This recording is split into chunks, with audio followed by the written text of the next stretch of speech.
Ahmedabad mayor પદની ચૂંટણીમાં કોંગ્રેસે ફોર્મ ભર્યા। કોંગ્રેસના કાઉન્સિલરોએ મેયર ડેપ્યુટી મેયર માટે ફોર્મ ભર્યા છે। કોંગ્રેસના મોના પ્રજાપતિએ મેયર માટે દાવેદારી કરી। ડેપ્યુટી મેયરના પદ માટે હાજી મિર્ઝાએ ફોર્મ ભર્યું તો અમદાવાદ મેયર પદ માટે આવતીકાલે ચૂંટણી યોજાશે। લોકશાહી બચાવવા ફોર્મ ભર્યાનું મોના પ્રજાપતિનું નિવેદન। ભાજપ પાસે સ્પષ્ટ બહુમતી છતાં કોંગ્રેસે દાવેદારી નોંધાવી। મનપામાં ભાજપના 160 અને કોંગ્રેસના 32 કાઉન્સિલરો।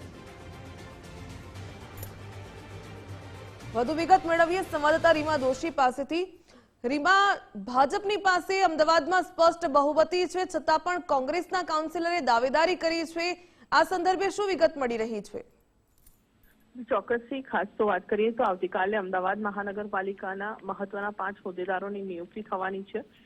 ત્યારે તે પૂર્વે આજે એક તરફ સ્ટેન્ડિંગ કમિટીના સભ્યોના તો ફોર્મ ભરાતા જ હતા, પરંતુ તેની વચ્ચે મેયર પદ માટે કોંગ્રેસના મોના પ્રજાપતિએ દાવેદારી કરી છે। દરિયાપુરથી તેઓ કાઉન્સિલર છે। સાથે ડેપ્યુટી મેયર માટે મક્તમપુરાના હાજી મિર્ઝાએ પણ દાવેદારી કરી છે। સાથે જો વાત કરીએ તો અમદાવાદ મહાનગરપાલિકામાં 192 માંથી 160 એટલે સ્પષ્ટ બહુમતી કરતા પણ વધારે જે કાઉન્સિલરો છે તે ભારતીય જનતા પાર્ટી પાસે છે, તો બીજી તરફ 32 કાઉન્સિલરો છે તે કોંગ્રેસની પાસે છે। ત્યારે તેની વચ્ચે કોંગ્રેસનું એવું કહેવું છે કે લોકશાહી બચાવવા માટે આ દાવેદારી છે તે કરવામાં આવી છે। આ વખતે ઓબીસી અનામતનું રોસ્ટર હોવાથી મોના પ્રજાપતિ પણ ઓબીસી કેટેગરીમાંથી આવે છે એટલે તેમને દાવેદારી કરી, તો સાથે ડેપ્યુટી મેયર માટે હાજી મિર્ઝાએ દાવેદારી કરી છે। આવતીકાલે ચૂંટણી પ્રક્રિયા છે તે જ્યારે 11 વાગે આ પ્રથમ બોર્ડ મળવાનું છે, તેની અંદર ચૂંટણી પ્રક્રિયાથી હવે મેયરની નિયુક્તિ છે તે કરવામાં આવશે, પરંતુ ભારતીય જનતા પાર્ટીના મેયર કોણ બનશે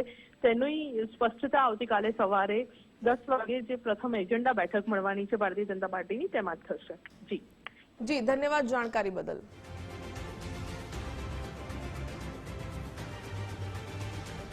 તરફથી અમને એક ફોર્મ ભરવાનું કીધું। એમાં મેયર તરીકે દરિયાપુર વોર્ડની કાઉન્સિલર તરીકે મને ફોર્મ ભરવા માટે સૂચના આપવામાં આવી છે।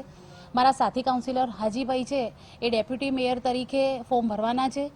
બહુમત નહીં હોવા છતાં પણ ભર્યું છે, પણ એક લોકશાહી છે, લોકશાહીને બચાવવા માટે અમે આ ફોર્મ ભર્યું છે।